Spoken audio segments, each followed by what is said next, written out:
The aim of our study was basically to evaluate the survival outcomes in terms of overall cancer-specific and recurrence-free survival of patients with renal cell carcinoma, specifically with intermediate high-risk features.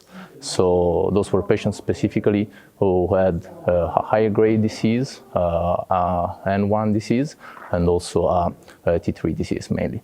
Those are actually the inclusion criteria for the Keynote 564 trial, which tested for the use of adjuvant pembrolizumab in this cohort. So our aim was basically to evaluate the outcomes in these patients and specifically to compare them in clear cell and non-clear cell patients.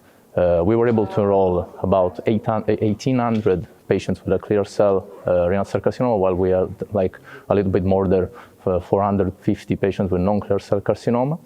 And our results show that in this specific subcohort of patients, which we can classify as high-risk renal cell carcinoma patients, survival outcomes were basically comparable between the clear cell and non-clear cell cohorts. Specifically, at 5 years, for example, overall survival rates were about 80% for both groups, while there were instead for recurrence-free survival and cancer-specific survival for both groups, again, clear cell and non-clear cell, there were rates of survival rates of about 90%. So basically, our result was to highlight the fact that in specific subcohort of patients in the high-risk setting, even patients with non-clear cell carcinoma have impaired survival as clear cell patients.